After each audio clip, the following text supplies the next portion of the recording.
So, my friends and I went to an area with a long stretch of those Y-style utility poles up on a mountain in Dalton, Georgia. If you know the area, you know it's a complete shithole of a city and pretty much a meth capital. So we were up there watching a storm roll in, and it was pretty beautiful. There was a dark purple sky with lightning lighting up a mountain opposite us. It was on Dug Gap Battle Road for anyone who knows the area. Anyway, we were up there as the sun was setting, and this thunderstorm was rolling in. It was me and 3 friends. There was another group of younger guys as well, with a bonfire laughing and eating together. We were just there to smoke and watch the storm roll in, so we weren't really talking much at all. That other group left about 30 minutes later, and I started to get this weird, eerie feeling. I'd had a weird feeling the whole time we were there, so I hadn't done any smoking myself, just in case I needed to be clear-headed. I heard some rustling in the woods to the left of us. I was terrified some animal was going to burst out of the woods, and I'd have to drag these stoned idiots behind me. Instead, though, what I started to hear was yelling and screaming coming from down the road.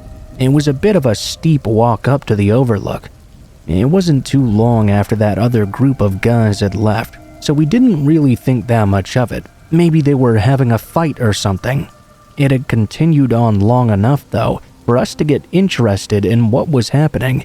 We kept hearing that rustling in the woods nearby us. Worried that it might be someone trying to sneak up on us or something, good intentions or no, we started to walk down the hill and get a look at what was making all this noise. As we approached, we could see that 2 cars seemed to be blocking the road, a large truck and a beater sedan-type car. There was someone hanging out of the sedan and screaming. It seems like the other guy was trying to push them back into it.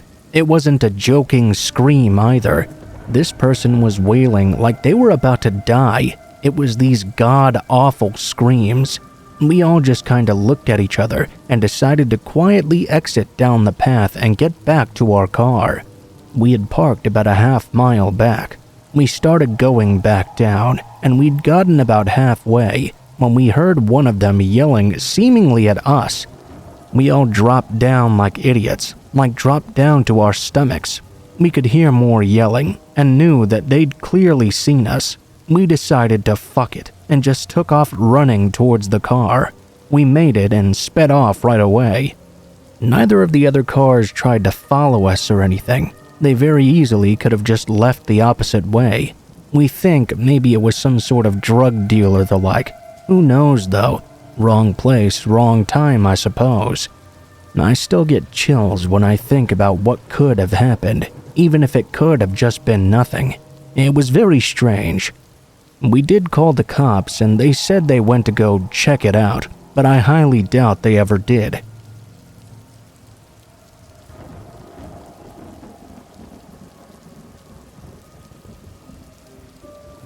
Like all old cities, San Francisco has a large and extremely complex underground system and community. Growing up there, I thought I had seen it all. My high school was located downtown, and there was this alleyway with an openable manhole that led to a dry area of the sewers. It seemed to be no longer in use. We would just wander around down there and often find small, even sometimes large homeless encampments.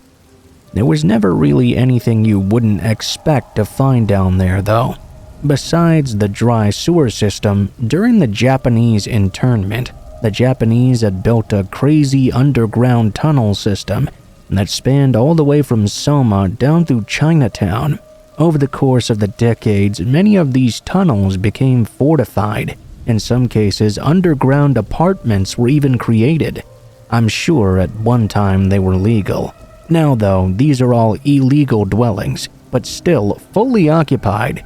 It's not uncommon to go into a business's basement and find a small underground staircase leading you to a network of strange but clearly maintained apartments. I digress though. This was up and beyond anything I had ever seen. since now or otherwise. My boyfriend at the time and I both worked at a bar on 6th and Market. One night, my boyfriend grabbed 2 big flashlights and told me he had something to show me in the basement. The first thing we found was the staircase underneath the basement that led to another staircase going even further downward. There was another staircase down there that led to these creepy underground apartments. That wasn't very interesting though. What was interesting was when we searched a little further after going in deeper, and we found another staircase leading all the way down into the darkness. We just had to check this out. This staircase took us down a long, narrow cement landing into a huge room.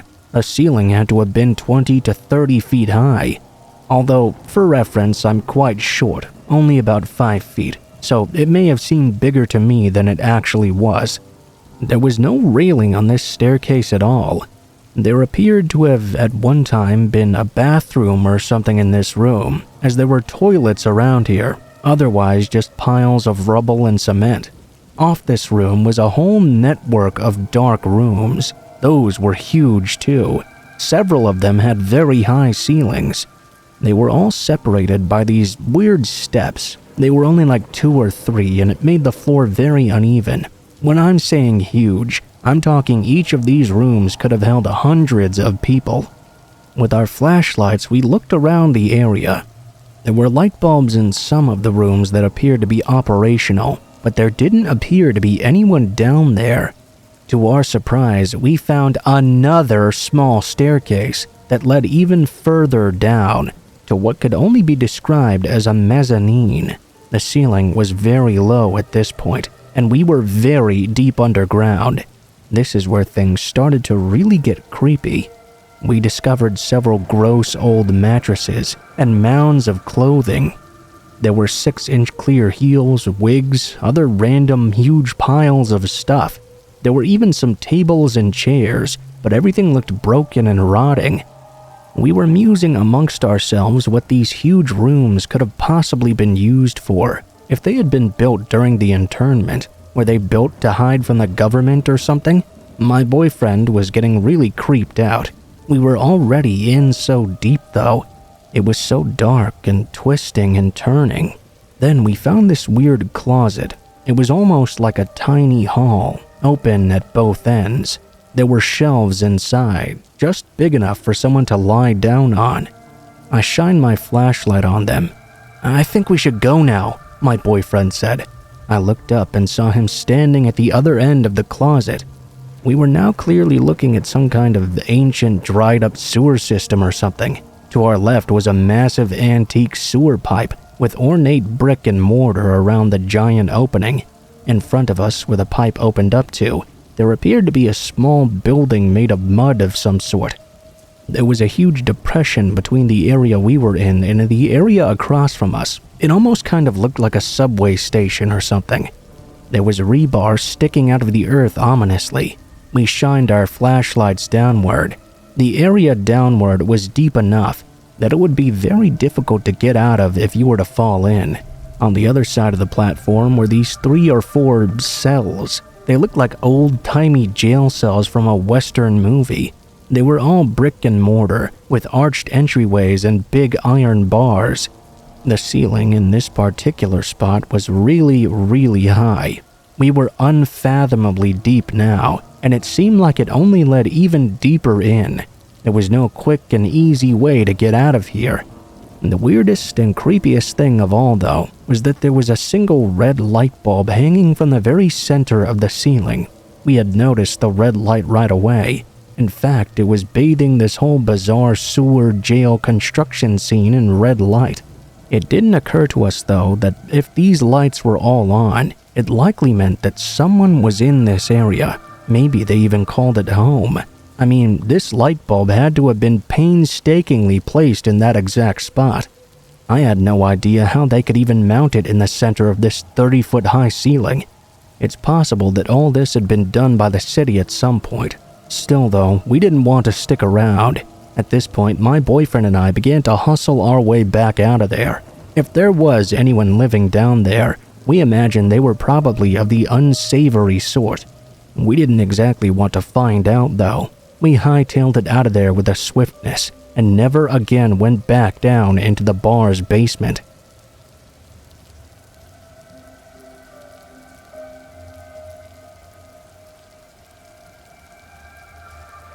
I used to work at a large campus gym. We closed at midnight, but the pool sauna area closed at 11 p.m.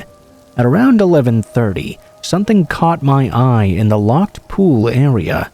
I went in, using the flashlight app on my phone to look around. Everything seemed to be in order until I shined my light into a corner of the room where I saw a man inside, wearing his street clothes. I walked over and told him this area was closed and he needed to leave right now. The man nodded and left through the door to the men's locker room. I relocked all the doors behind him. At midnight, after the announcements were made, I had to check all the locker rooms to make sure no one was still inside. Before going into the men's locker room, I'm female by the way, I banged on the door and yelled that the gym was now closed. The locker room was going to be checked by staff, and if anyone was there, they needed to make their presence known. There was no response, so I went to do a quick visual check. As I walked inside, I was surprised to see the very same man was now in the corner of the shower area, standing there naked, just staring off into space. He didn't react, he didn't move, he didn't do anything. I screamed and ran around the corner. I yelled that he needed to dress up and leave right now. I left the locker room and radioed up to my male boss what was going on and that he needed to come down and help me. We stood outside the only entrance to the locker room for a couple of minutes, waiting for this guy to leave, but no one ever came out. My boss went inside and was in there for a couple of minutes. He came back out to tell me that no one was in there. Now all 6 staff members were called down. We checked the pool area. All the doors were still locked. I'd never taken my eyes off that locker room door, so he couldn't have snuck out either. The gym had a pretty fancy camera system that monitored the pool in all areas beside the locker rooms. We checked the computer recordings, and there was no sign of the man leaving. All the male staff were now searching all over this locker room, but there was no evidence of the man in there. The only ways in and out are the main door and the pool door. We never did figure out what happened, and I never saw that man again. I still have no idea how he could have gotten out. I don't know how he got into that locked pool area in the first place. There were no windows, and the exterior of the building had motion sensors too, that never went off. Nothing of that sort ever happened again. None of the alarms went off that night after we left, indicating that it didn't seem the man was still in the building either. It's been a couple of years since, and every once in a while I run that event over in my head again. I just can't come up with a solution.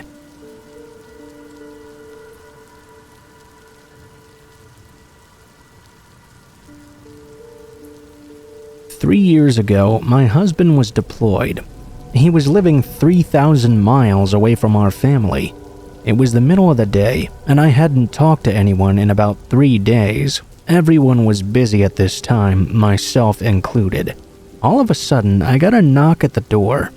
It was kinda weird. I should mention that in my 12 unit, 10 of the other units were empty. Anywho, I opened the door since we didn't have peepholes, only to find a young woman with a clipboard standing there. She started on this whole spiel about how she was selling energy packages and whatnot. She asked if she could come inside. As I was trying to say no and close the door, she forced it open and walked in. I was trying to get her to leave, and she was clearly texting someone, asking me all these questions. Finally, I just told her, I'm not comfortable doing anything while my husband is at work, but I can tell him when he gets home, so you need to leave right now. The woman looked me dead in the eye. Oh, so he's not deployed then? No, he's probably on his way back from work right now. You know, lunch. She stared me dead in the eyes. Oh, well, then we can wait. You can call him since he won't be long, you know. Unless he's actually deployed?" She stared at me for a few more minutes until I texted my friend asking her to have her husband call me and pretend to be mine. That finally convinced the lady to leave, thank God. Fast forward a few months. I was still alone and nothing funky had happened since then. One night though, I got a random Skype request from last name, husband's first initial. We've got a very unique last name, so I accepted the request. There was this guy who was talking to me like he's my husband. I started to notice though that a few things were strange.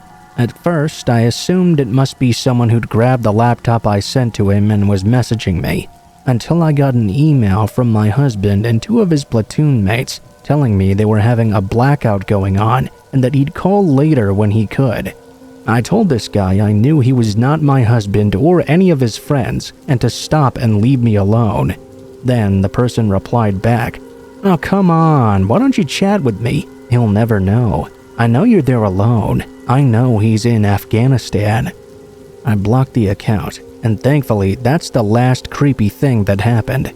I guess I didn't die, so that's pretty good.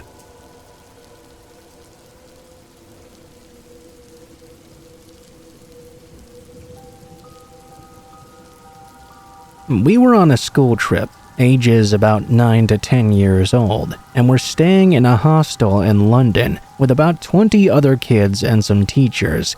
Each room was a 4-bed dorm. I was sharing with my 3 best friends, and we'd been up all night gossiping as girls tend to do. It was around 1 a.m. or so. All of a sudden though, one of my friends said to me, "Hey, what's that on the wall there?" I looked up and saw there was a little laser dot just wiggling around.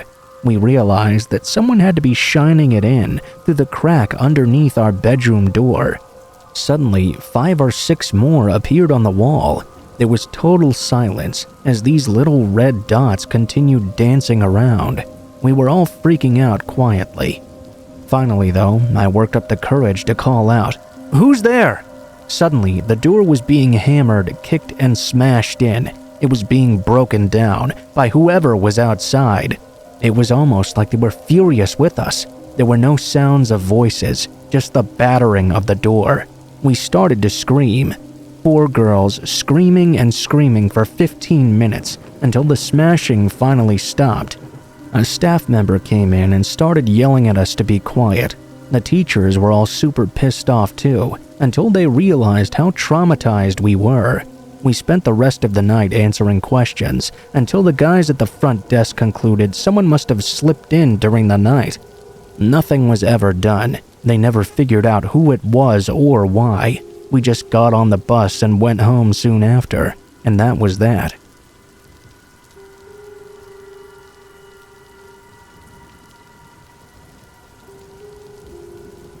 I'm a freight train conductor. For the unaware, we're the guys that deliver all the rail cars to industries and put trains together.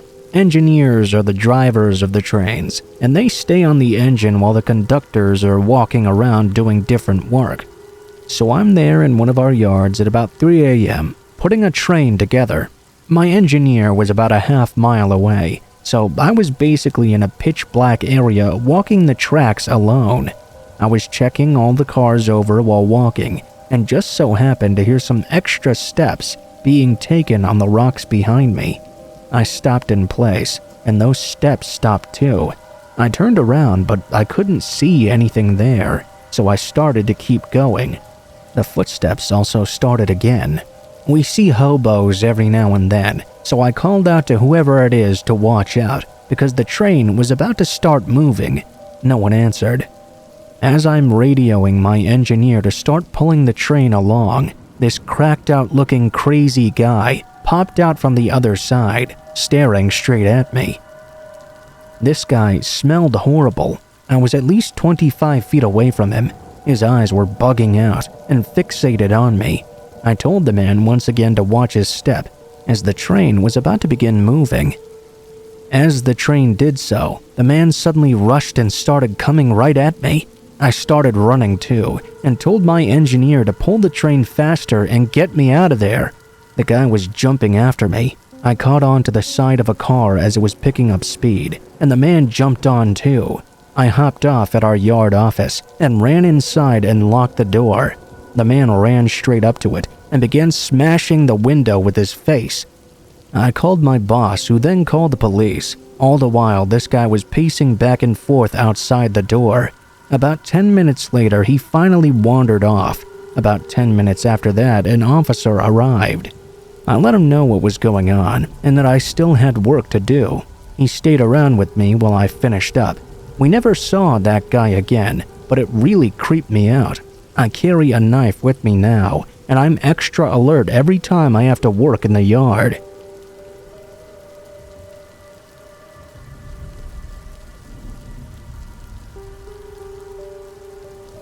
I was 12. It was the last day of school for the term, and me and my friends had decided to get some lunch and hang out at the park.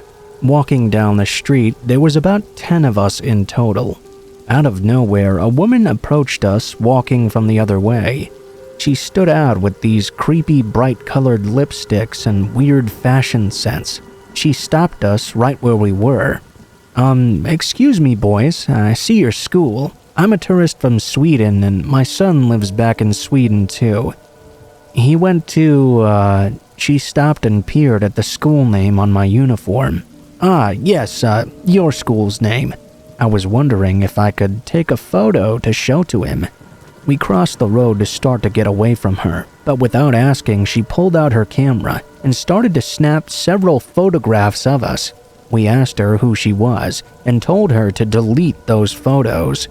She replied in a creepy whispering snarl. So I can't show this photo to my friends? We hurriedly said no and started rushing off to the park. We brushed it off. Maybe it was a weird but innocent lady. When we finally arrived though, somehow she'd gotten there before us and she was sitting there on a park bench smiling at us. Me and my friends immediately felt sick, so we made plans to go somewhere else. I never did see that creepy Swedish lady again. I sometimes wonder what she did with all those photos.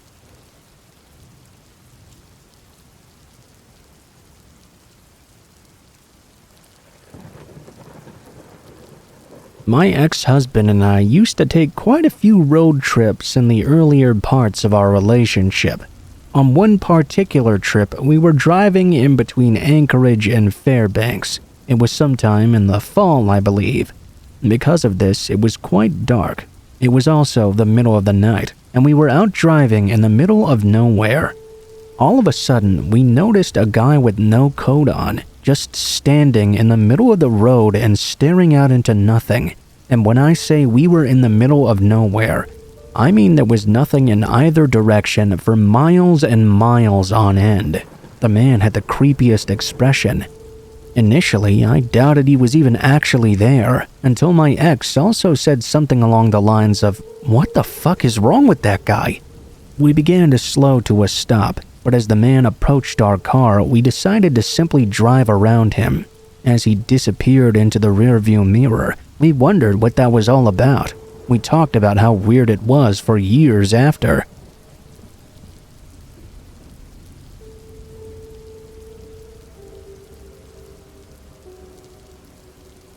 One time, when I was around 8 or so, my parents were going out to a wedding or something. Thing was, they'd be coming home quite late. My neighborhood was very safe though, so there was no big deal with leaving me home alone. I spent the rest of the night doing everything a 9-year-old would, eating sweets, playing games, watching TV. I fell asleep and woke up by 1 a.m. It was a hot night, and my parents' room was the only one with the good AC. I walked in there and noticed someone was already on the bed. I was quite tired and hot though, so I brushed it off and assumed my parents were already home. I urged whoever it was to move over and make space for me. They did so, and I laid down in bed next to them and slept there. After what felt like a long time, I heard a car entering the garage and heard my parents entering the home. They were just arriving.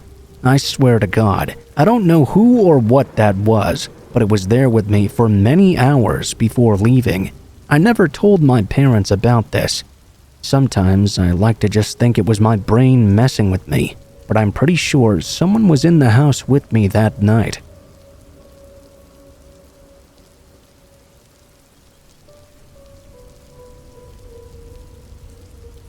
So this happened multiple times, but the last time it actually happened was around 3 to 5 years ago. When I was around 9 or 11 in my younger years, this would happen in the middle of the night. I couldn't tell if I was awake or asleep. It would always start though with me hearing the sounds of loud explosions as if they were happening right next to me. Being scared, I would turn my head to get under my sheets, but it would only get worse. No matter how much I tossed and turned, I would hear the sounds of gunfire and what sounded like people screaming. I would look across my room, and the other wall would seem hundreds of miles away. I would start screaming for my mom, and it would seem like hours on end until she finally arrived. The same thing happened multiple times during my young childhood, and it would always scare the ever-living fuck out of me. The only answers I got as to what it was off an episode of Good Mythical Morning which I happened to be watching about weird mental illnesses. That day, I discovered I had something called exploding head syndrome, which causes the exact symptoms I experienced.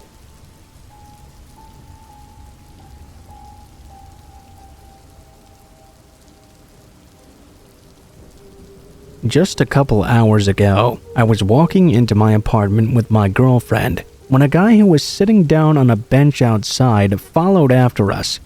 I didn't really think too much about it until we were waiting for the elevator to come down. The smell of this guy's body odor was so intense I had to hold my breath.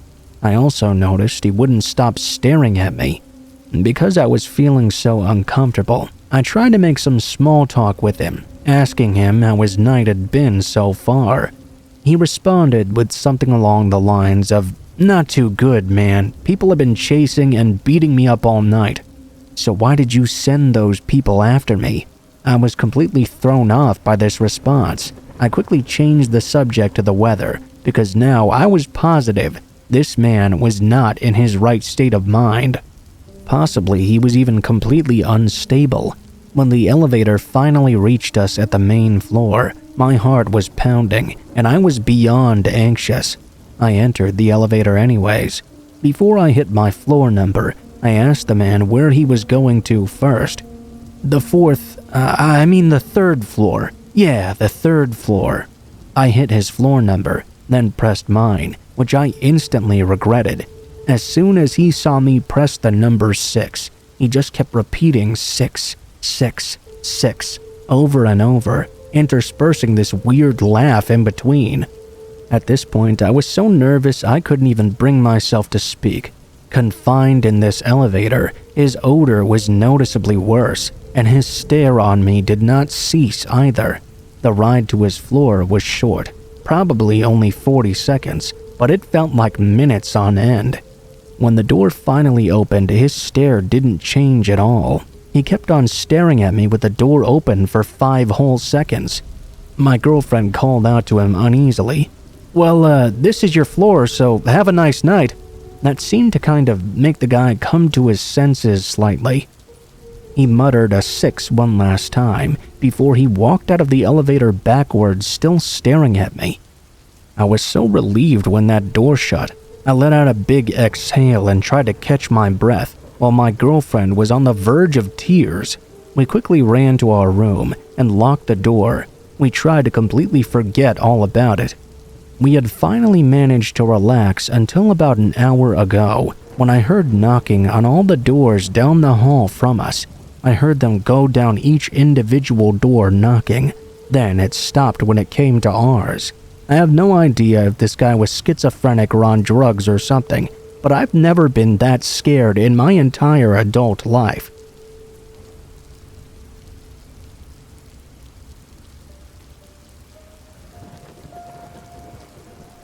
This happened last week, so it's still fresh in my mind. I used to do my writing at a coffee shop quite a lot, and I have that sort of I'm nice, talk to me vibe because I look like a college student. One day, 3 months ago, this man just sat down next to me and started talking to me about martial arts. He seemed cool enough, so we got into a conversation about it. Eventually, though, I told him I needed to get back to work. I did have deadlines to meet after all. The man stopped talking to me and turned back to his own things, only to return a minute later and start trying to talk to me again. I had to rebuke him once more and tell him I had to get some work done. Exactly 1 minute after that, he tried to restart conversation again. I had to tell him over and over to stop talking to me so I could focus. Honestly, he kinda looked hurt and left the coffee shop soon afterwards. I felt a little bit bad about it actually. Last week, I was walking home from the beach at night. I was reaching the only part of the walk that was not usually filled with people. That was when I see a guy walking my way very quickly. He walked past me, and I heard him whisper something in my ear that I couldn't quite make out. He turned around, walked back toward my direction, and passed me by again. At that point, as he was passing me by, I realized it was that exact same guy from the coffee shop. He proceeded to walk into the center of the street and stand there staring at me from the center of the road. I could tell he definitely remembered me. I stopped in place and leaned against a light pole to keep an eye on him. I pretended to pull out my phone to text, but really I was going to pop in 911 and start running the other way. I wanted to make sure I was ready if I had to flee. After a moment of standing in the middle of the street, he went to the other side of the road to the bus stop and sat down. Clearly, he was not waiting for the bus though. He just kept on staring right at me. I took off running down the street and made a turn to walk in another direction. Thankfully, it did not seem the man tried to follow.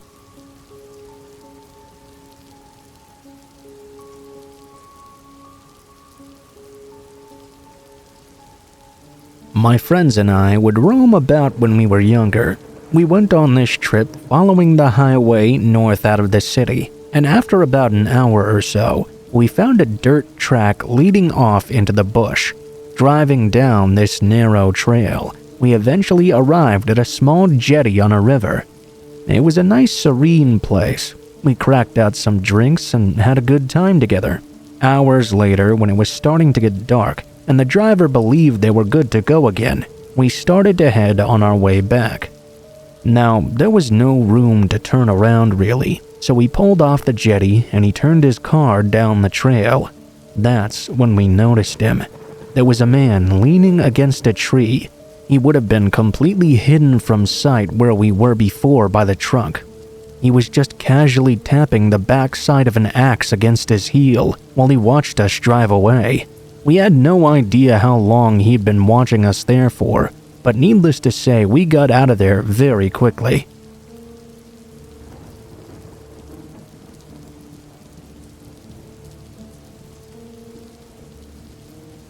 This happened about 10 years ago, when I was 12 going on 13. Me and my friends had our share of sleepovers back then, and we had most of them at one particular friend's house. That was because his parents' room was on the complete opposite side of the home from the living room we slept in, so we could be pretty much as loud as we wanted to. We'd stay up real late playing Grand Theft Auto and making prank phone calls. We'd usually tap out at about 1 or 2 a.m. That night, I got stuck with the old recliner that was a couple of feet away from the glass sliding door, which was covered by a thin curtain.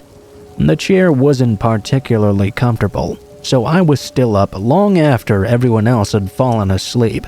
I turned on my side to try and get a bit more comfortable, and that's when I saw a figure standing in front of the glass door. I freaked out at first, but then reasoned it must be one of my friends getting up to use the bathroom or something. As my eyes adjusted further though, I freaked out even more because I realized they weren't in the room. It was somebody on the other side of the door trying to look in. I was too terrified to move, not knowing whether or not they could see me through the curtain. I saw them reach down and tug on the door handle. Thanks sweet bleeding Jesus, my friend's dad always made sure we locked that door after we were done for the evening. I stared wide-eyed at this figure for what felt like hours. It was probably about 10 minutes tops though, before they gave up and slowly walked backwards into the night. Eventually, I passed out of fear. The next morning, I was no longer scared, but I felt bad, like in a sad way. I had heard of people breaking into homes, but now I had actually seen someone trying to do it. As we ate Dunkin' Donuts for breakfast, my friends asked me what I was so glum about. I just told them I couldn't sleep well, and no way was I sleeping on the recliner next time. Later that day, after my mom had come and taken me home, what really occurred sunk in, and I realized I had to tell my parents what happened. My mom immediately called my friend's parents, and sure enough, they found footprints outside the door, and the knob itself had been bent. They called the cops, and about a week later, they arrested a guy in the next town over, trying to break into another house. Now, was that the same guy? I don't quite know. What would that person have done if they got in?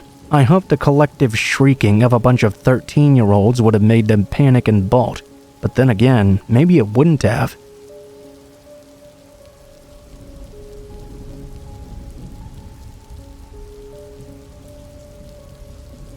This is a completely true story. I shit you not. I snuck into an abandoned building where everything inside was old and decaying.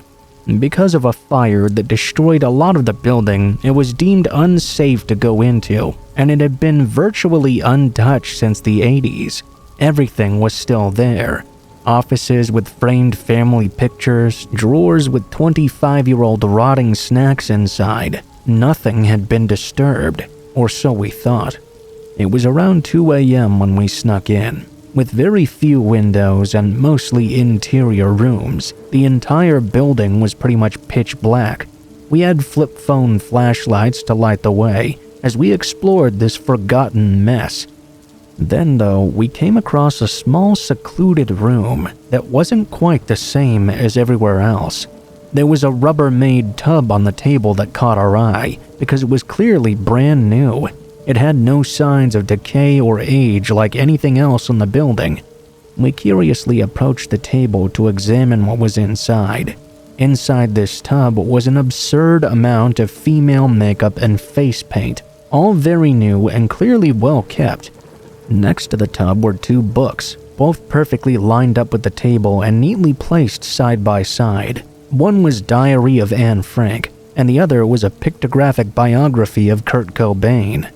We had no idea what to think of all of this, but then we noticed a statue. Sitting next to the table on an old chair was a handmade clay statue of a clearly demonic figure. It was about 1.5 feet tall, had goat legs and the tail of a devil and the shirtless demonic upper body. The creepiest part, though, was that its wings were clearly wings from a real bird that had been ripped off and attached to the back of this demon. We thought we heard something, and we turned off our phone lights. My friend was only an arm's distance away from me, but it was so dark I couldn't see him or anything around me. The only sensory input was the sound of our breathing and the faint dripping of water from somewhere in the building. That moment was the most scared I've ever been in my entire life. We sat in the darkness for 15 seconds, without a word between us, just listening. When we heard footsteps from further in, we turned our lights back on and ran out of there immediately. Nothing happened on the way out, and we never went back, but it was the creepiest thing I've ever witnessed.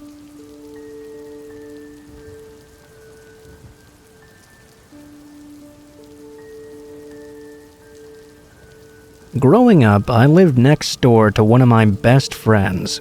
One night, when I was probably 12 or 13 or so, we had been hanging out quite late at night, and I decided it was about time to go home. It was probably a little bit after midnight. It was the middle of winter, and it had started snowing pretty heavily. Anyway, I walked down my buddy's driveway to the street, and was just about to turn left, which would lead me to my house, when I happened to glance over to my right.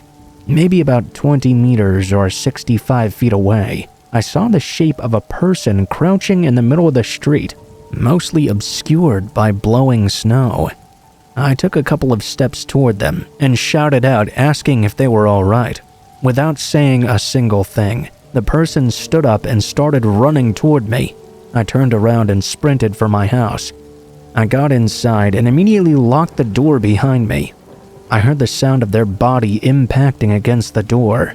Then I heard them turn around and walk away.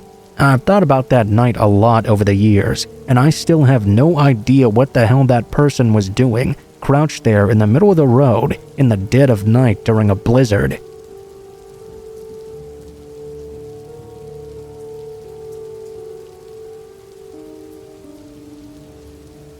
I was walking to the grocery store from my place one evening when this truck started following me a few feet behind at the exact same pace.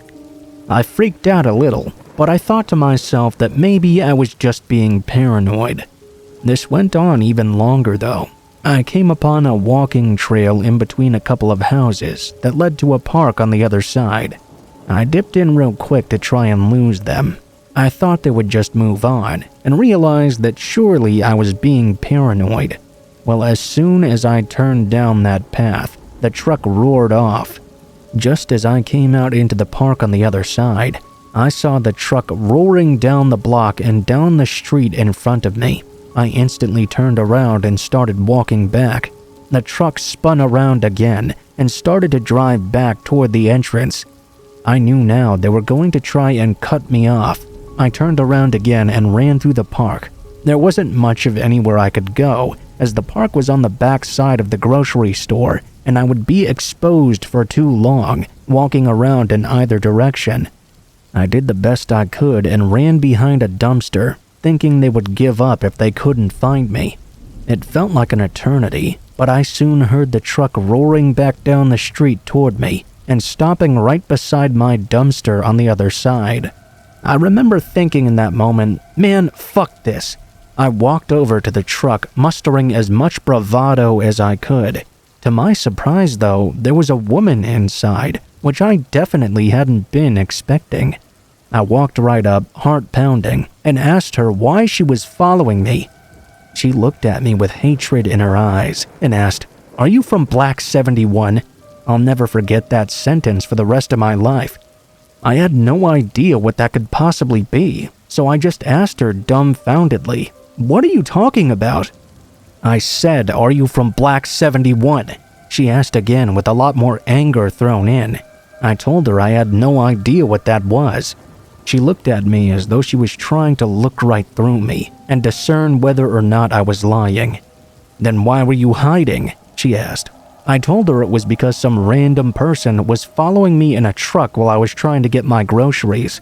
She glared at me for a couple more seconds, then floored it and drove away at like 100 miles an hour down the corner. I still wonder what would have happened if she truly thought I was from whatever this Black 71 was. I looked it up later to see if it was a gang or something, but I couldn't find anything on it. To this day, I wonder if maybe she was just high and tripping out or something.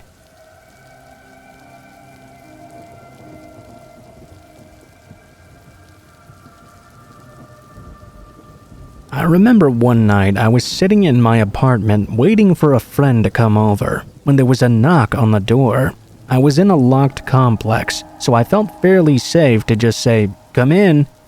All of a sudden though, an unfamiliar sweating and red-faced man bust open the door so hard with his shoulder, he put a big hole in the wall.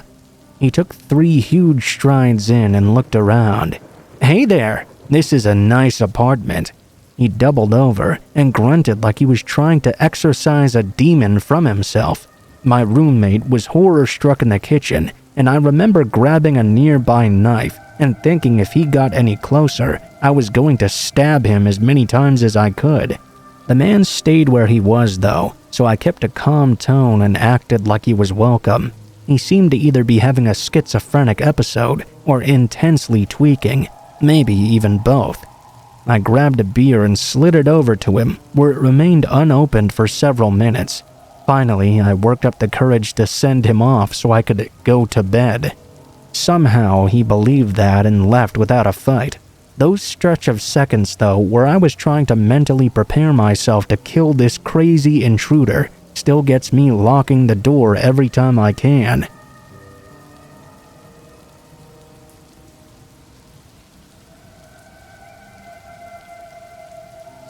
Two weeks ago, I was walking back to my car after a date. Apparently, she'd told people it wasn't a date, but it really was.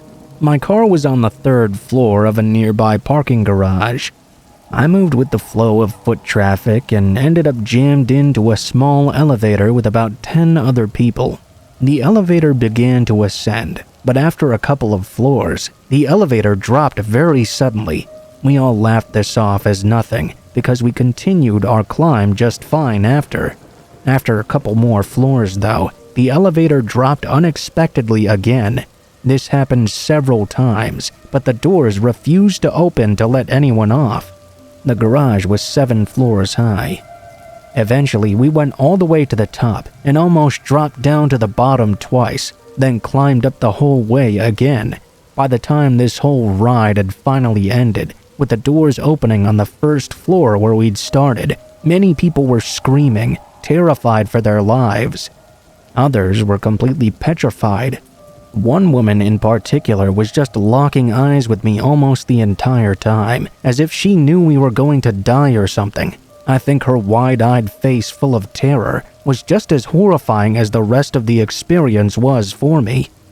I read later that people don't often die in elevator crashes, but it sure seemed life-threatening at the time, and it was most definitely a scary experience.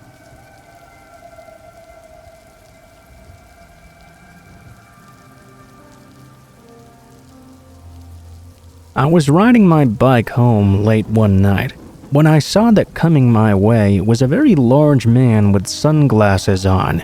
He stopped me by getting in front of me and said, "Do you mind if I ask you some questions?" The fact that he said questions as in multiple weirded me out, so I told him, "No, sorry, I have to go." I started riding around him and pedaling away. At the next block there was a red light, so I stopped for a moment to check both ways. I suddenly felt the urge to look back, and as I did so, I saw the man was now running toward me. He was about 20 feet away. I freaked out and just decided to go. He'd gotten as close as a couple of feet away from me before I finally pedaled away. I was pedaling as fast as I could on my bike until I was about 3 or 4 blocks away. When I looked back, I could see the man was still chasing after me. I never pedaled so hard in my life all the way home.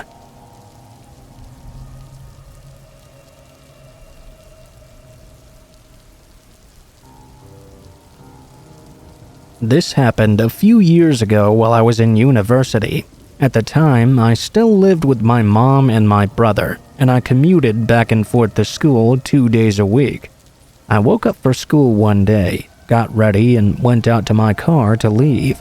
As I stepped outside, though, I noticed an apple with one bite taken out of it, sitting on top of one of my tires inside the wheel well. Well, that was weird. I went to my car and noticed all the doors were unlocked. That was even weirder. I don't have power locks, and I would never manually unlock every single door because I didn't have passengers usually. I'm very particular about checking to make sure the doors are locked too. The strangest part, though, was that nothing was stolen. My iPod was sitting in the dash perfectly in view and was still there. I had some stuff in the back seat too that was untouched. As I got in and went to reverse out of my driveway, I realized my passenger side tire was completely flat, as if someone had let all the air out of it. I called both my parents to explain these strange events. They both agreed it was weird, but shrugged it off as maybe I'd just forgotten to lock the car. Maybe a kid was walking to school and thought the apple thing would be funny or something. The next day, my mom came into my room kinda freaked out and woke me up. She asked me, "What did that apple look like from yesterday?" "It was red. It had a bite taken out of it, I think." Her face went white. "Well, there's a red apple with one bite taken out of it sitting on the kitchen windowsill right now." Naturally, I ran out of bed. To my shock, there it was. placed perfectly in the middle of the windowsill so we could see it when we pulled up the blinds. We also noticed the patio furniture chair was turned around and facing the house, as if someone had been sitting there and watching us. We both got freaked out and called my dad, who agreed this was pretty damn creepy. We called the police, but there wasn't really anything they could do about apples being on our property. They did agree it was suspicious though, and assigned an officer to us in case anything else developed. Over the next week or so, every day I'd wake up and find a red apple with a single bite taken out of it placed somewhere on our property. One on the tip of our fence post, one in a flower planter at eye level in our garage, a new spot every day. Other weird things kept happening too, like outdoor furniture being moved around. Finally, after the week went by, we were just about ready to fucking sell our house because of this. My mom had a conference out of town, and my brother and I didn't want to stay there alone. We went with her and were gone for one night. When we came back the next afternoon, we inspected the property for apples, but there was nothing. We go inside and I decide I'll go down to the gym. I go out to my car and start reversing down the driveway when I feel my car run over something. I stop my car, hanging out in the road, and looked ahead to see that I'd just run over an apple. There it was, squished on my driveway. I grabbed a golf club and called my parents. Someone was clearly watching us, because that apple had not been there when we got there an hour ago. My mom told me to go over to the neighbors and ask if they had seen anything. I go over to knock on their door when I look down and see a pile of red apples in their garden right beside their door. No apple trees in sight. I told the woman what was happening and said we called the police and had installed security cameras if she saw anything to let us know. It never happened after that day, so we're pretty convinced it was their son. He was around my age. They sold their house and moved not long after that, for other reasons I'm sure. It was honestly the scariest 2 weeks of my life. I honestly thought someone was trying to send me some sort of freaky Snow White apple message or something.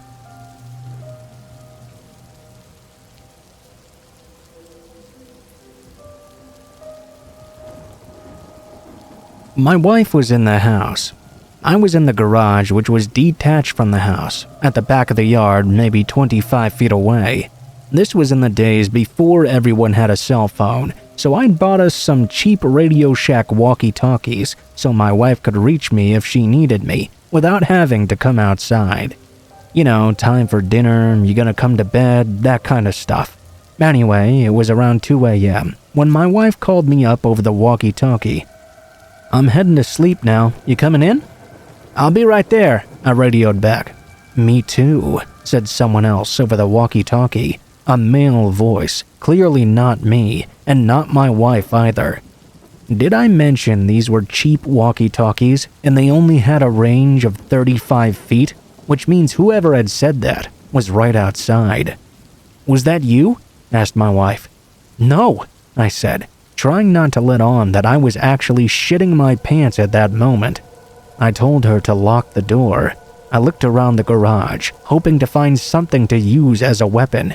It was completely empty except the desk I was working at, since I used the garage as an office space. I tried to peek out the window, but it was pitch black outside, and I couldn't see anything. Finally, I grabbed the doorknob, tore open the door, and sprinted as fast as I could to the back door of the house. Somehow, I made it without being murdered in the night. To this day, I have no idea who said that, or where he was hiding outside.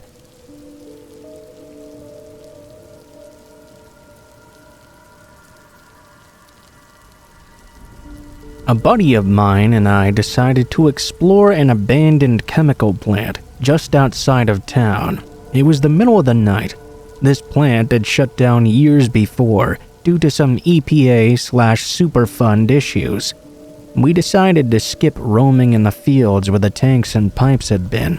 Though they'd all been removed, we'd heard underground tanks full of stagnant water were still out there, with loose and missing covers.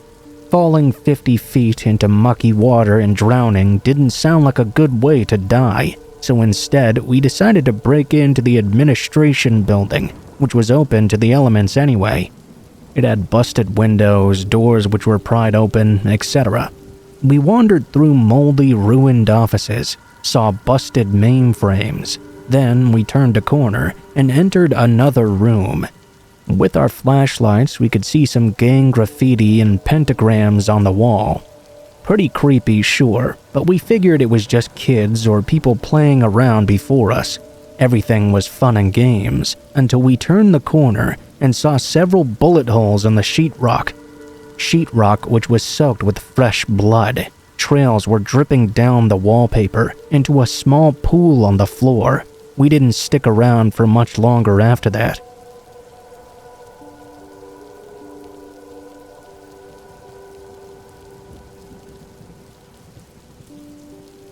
I was parking on my street pretty late at night after work when I found a spot and positioned to parallel park. I noticed two men drinking beers, standing on the curb about a car's length away from me. As a young woman living in a party beach town, I took note immediately.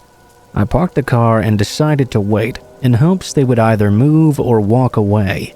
My doors were locked and the car was still running. I wasn't exactly scared per se, more like just playing it safe.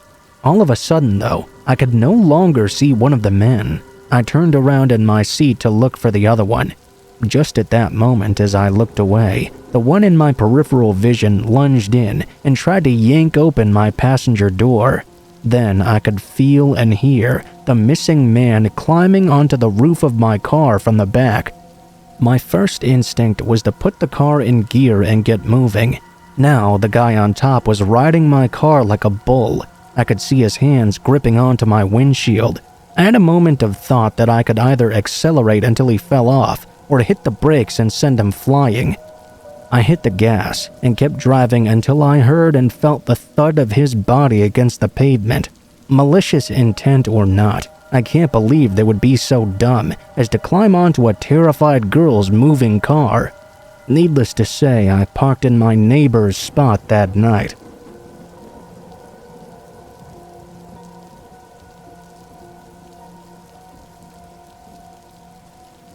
I live in a small town in the countryside in the Netherlands. I was about 8 or 9, and I would always go out playing with toy cars in the sand. The sand in question was located on what we'll call the dike, which was essentially a long, elevated street that ran parallel to a canal about 2 blocks away from my home.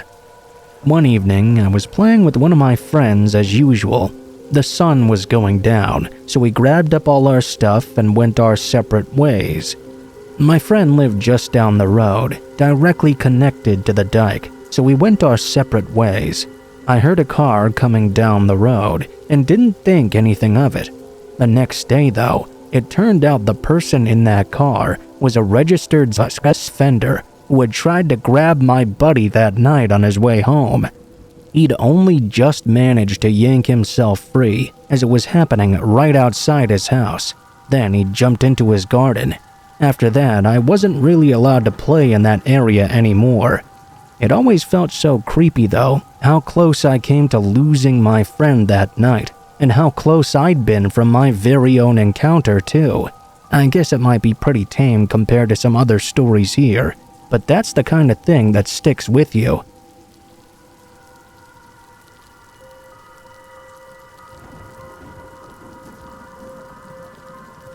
I woke up in the middle of the night one night while in a deep sleep.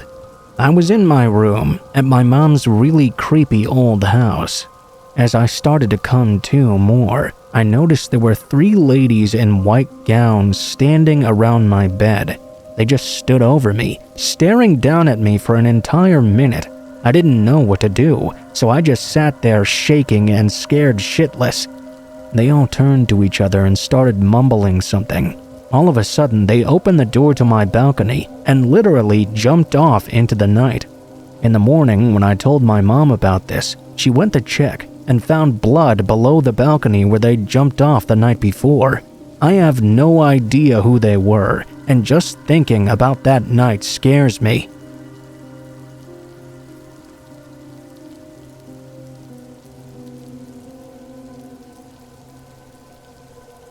It's always creepy being stalked by someone.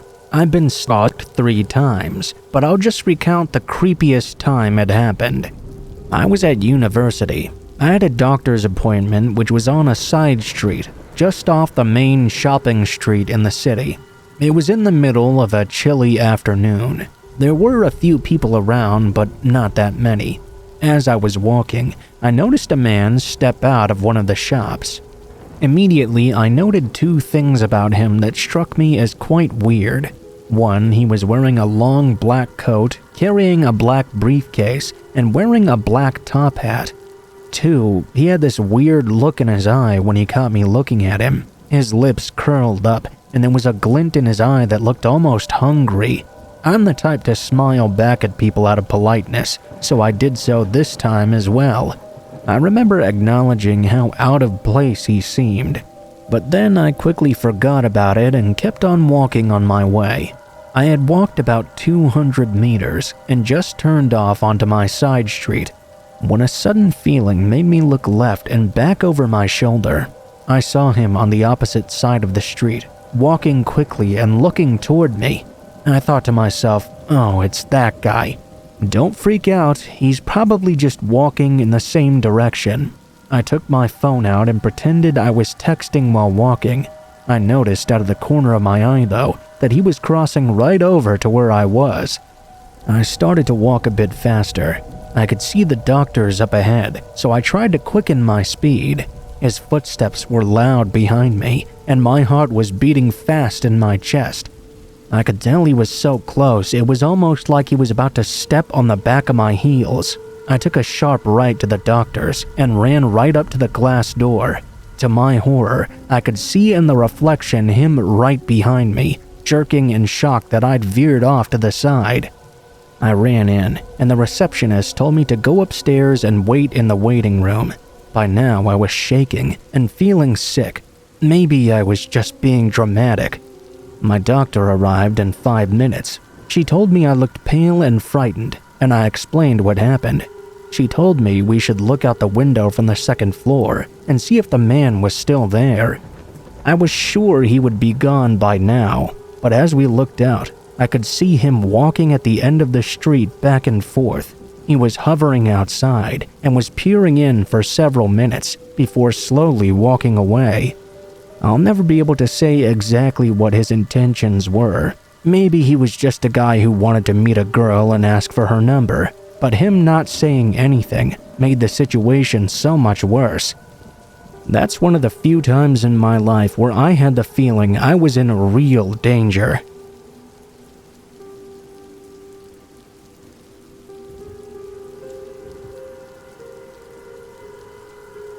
This will probably be lost somewhere or no one will hear it, but this is basically where my fear of the dark started. It was about 8 o'clock at night, and everyone else was downstairs, while I was upstairs all alone. I'd recently bought a cheap laser pointer from the ice cream man, and I wanted to try it out. I was in the bathroom with the door open, and it was pitch black. I was waving my new laser around when suddenly I froze. From the corner of my eye, I could see a girl standing in the hallway with extremely dark, sunken eyes. I had no idea what to do. I stood there for a good 10 seconds before turning on the light and locking the door. I waited until someone came upstairs before I got the courage to leave the bathroom. A couple of days later, I told my grandma what happened, and she told me she'd had a similar experience as well. She saw someone, a woman, going upstairs. She had my uncle go check it out because it might have been his crazy ex-girlfriend, but no one was there. After that, she continued to hear footsteps when no one else was supposed to be around. Fast forward a couple of years. I went on a trip to San Francisco while she was left home alone for a couple of days. She called us late at night though, saying she was terrified. Right around the time the clock struck midnight, there was knocking on her bedroom door. We have the windows and doors locked at all times at night, so she had no idea how someone got in. Shortly after, we finally got our house blessed, and ever since then we've not had any further experiences. I'm not saying it's anything paranormal, but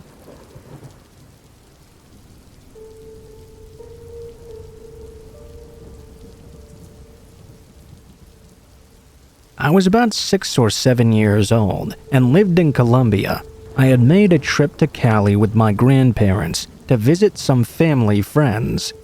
One morning, we decided to go out to the park. There was some sort of local holiday going on, so there were a lot of people in costumes walking on stilts. I remember that for some reason, one of the people in the costumes caught my attention. I didn't realize it, but I was about 30 feet away from my grandparents, who were watching over me. As I got closer, the tall and thin man in a black costume with a white mask, almost looking like Slender Man, called me over and asked for my name, what I was doing, and asked me to come with him.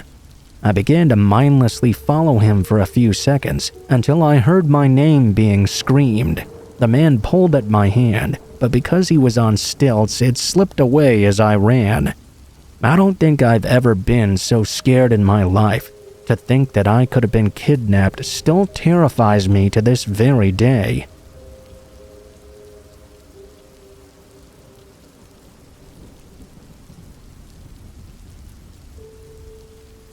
Went to a friend's house when my brothers and I were younger. Being kids in the country, we could typically be found outside. We decided to go to an abandoned house that was about a 30-minute bike ride away.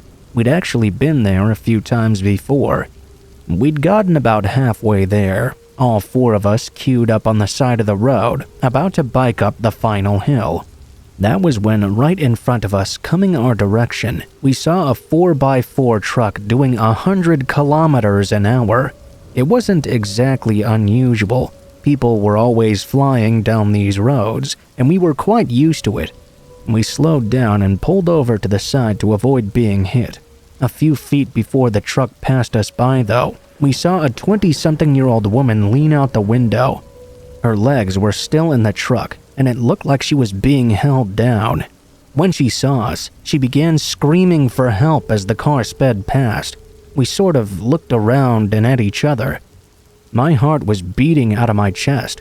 We were all so scared we turned around and biked back to our friend's house and called the cops immediately. We never heard anything after that, though.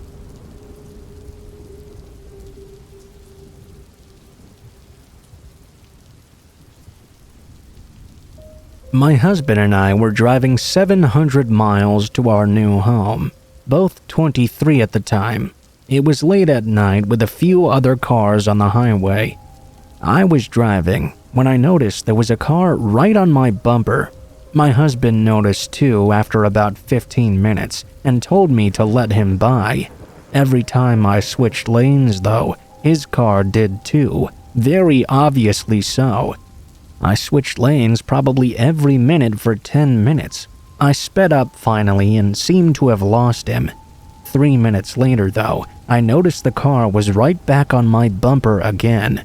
We were both freaking out and looking for an exit. We found one, and of course the car followed us off. We sped up even more and finally lost track of the car again. We ended up stopping at a remote, closed restaurant. I jumped out and told my husband to drive. We ended up driving a bit further, sitting in a McDonald's parking lot parked in between 2 cop cars. After a while, we finally got the courage to get back on the road. No one was following us anymore. I still don't know what that was all about, but it was certainly very creepy.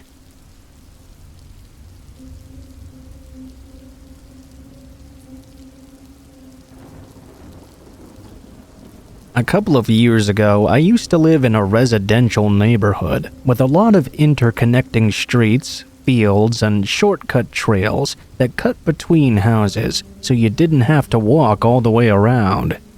I used to walk a lot, and one day I was leaving my house and walking towards the end of the road. That was when this certain car passed the intersection. I couldn't see the guy inside, but I could certainly feel him looking at me. I kept walking and took a shortcut onto a different street. A little while later, though, That very same car passed me by once again.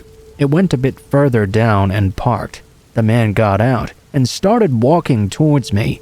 I was too far away to see his face clearly, but I figured that couldn't be anything good. I sprinted through a field to a different street not much farther away. I looked behind me, and he was no longer following me on foot. I started walking down this side street that looped back around to the street I was on before.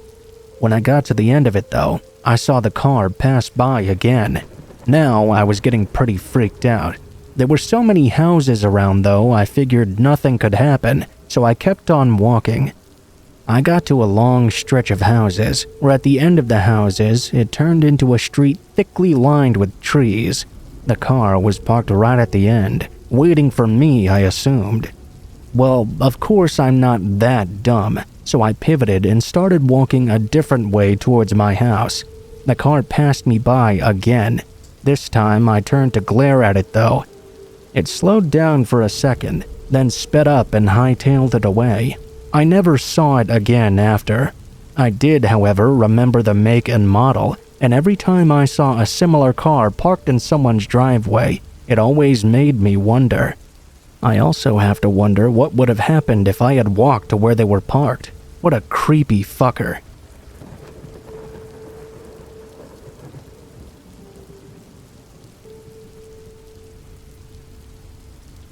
One creepy incident I had in LA happened when I was walking home from work one night. I would ride my bike everywhere until one day someone stole my bike at the metro station. I thought it would be fine to just walk from then on. One night, my roommate came in behind me. He told me he'd seen a man in a ski mask following me home. I'd went inside, but my roommate was in his vehicle.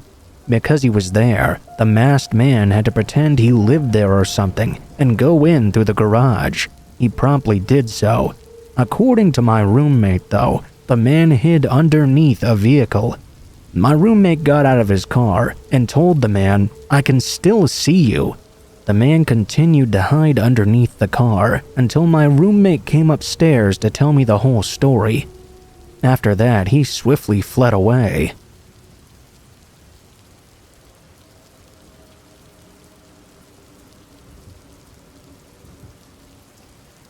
I'll always remember this one. I was around 12 years old heading into a store 24, now Tedeschi's in Boston. There was this old guy in a beige sedan, just parked right out front of it. My mom rarely let me go to the store by myself, and this is one of those times where she trusted me, and the world itself, I guess. Anyway, I come out of the store, and the old man sitting in the sedan waves me to come near to his car. He looked innocent enough, so I walked over, still keeping a fair bit of distance. He couldn't reach out and touch me or anything like that from where he was sitting. He asked me a few general questions. My name, where I lived, how old I was. I lied about all of it. Finally, he asked me if I would like to make some money. I entertained him by asking him how. He told me he had a few kids digging holes near Arsenal Mall and wanted me to participate and dig some holes with him and the other kids. A big what the fuck came over me. I didn't do anything sudden though. I simply told him I had to go home and ask my mom if it was okay. He kept trying to reassure me that it would be a very fast project and all I needed to do was get into his car. If it would make me feel more comfortable, he could even drive me back down the street to my mom's place. I kept backing up and saying, "I'll be right back. I have to ask my mom." I started running down the street. Behind me, I could see the man jetting out of the parking lot. It's probably the one story I remember so vividly as a kid, because I remember being very self-aware going home, thinking I had almost been kidnapped that day.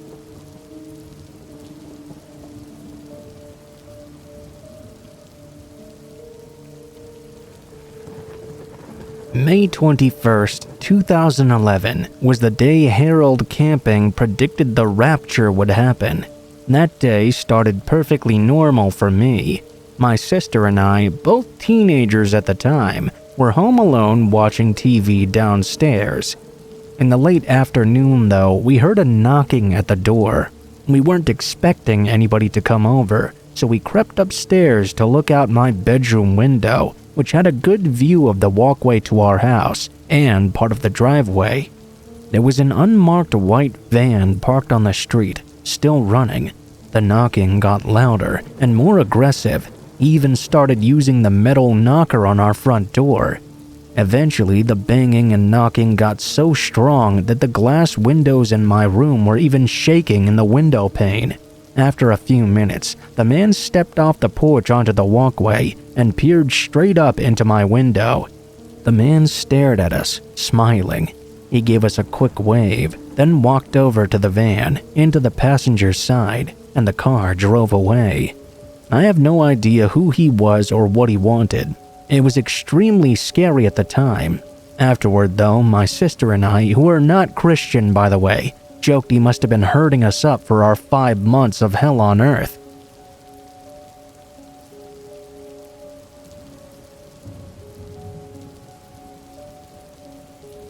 I was about 10 years old, just chilling in my room, when I just so happened to look out my window.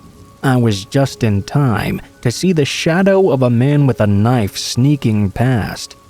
You see, the thing is, my window looks right out into the backyard fence, so the only way a person could cast a shadow like that was if they were directly in front of my window. Understandably, I began to freak out. My mom rushed out into the backyard with a knife of her own, but she couldn't find anything, and she told me I must have just been imagining it.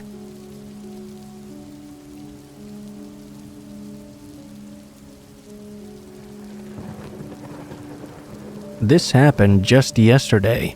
I live in a dorm at my university. I didn't lock the doors because I'm somewhat stupid.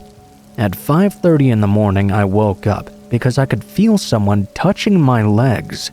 I looked down and saw a girl trying to climb up my lofted bed. I almost immediately recognized it as my friend, who I was watching a movie with earlier that night.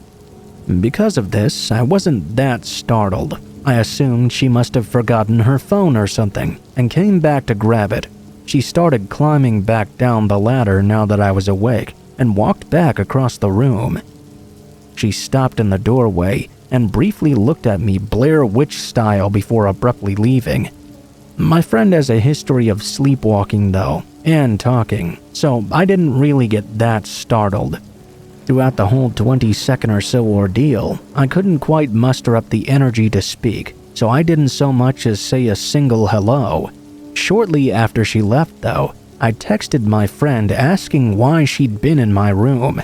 Turns out she was actually awake and in her own room at the time, so that wasn't her.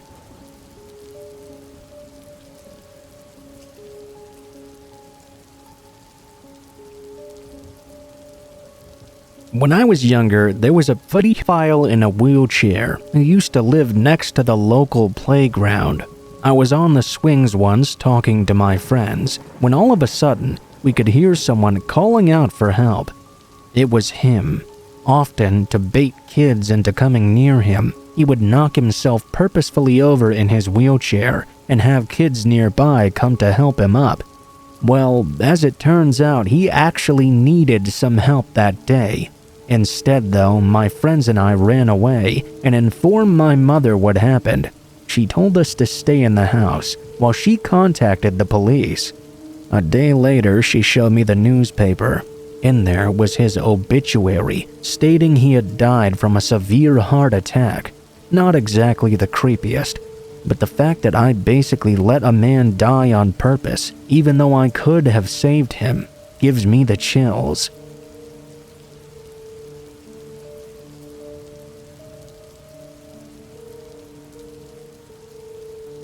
My dad purchased a property in 2000 that he demoed and built a new house upon. My dad took me with him one evening just to show me the place. I remember standing in the backyard, filled to the brim with overgrowth, and casting a glance at the silhouette of the house. That was when I noticed a vividly human figure on the roof. kind of perched like a scarecrow facing me, arms up and still as death. I looked over at the other houses to see if such a resemblance could be made out. Perhaps it was an assortment of satellite dishes or a funny-looking smokestack. The image grew more terrifying with each glance, so I tried my hardest to pretend it wasn't there. We eventually took a walk around the inside of the house. It was in a decrepit state. We went home after. The next time I visited the home, my dad needed to check something, so I tagged along again. It was daytime this time though, so I was curious to see what had been the cause of my terrible imagination. I returned to find nothing on that roof at all on my second visit. I didn't see anything. It was a small bungalow with a regular roof. In the center, between the top and bottom, was where I swear I'd seen the scarecrow-like figure before. I pooped my pants for days after.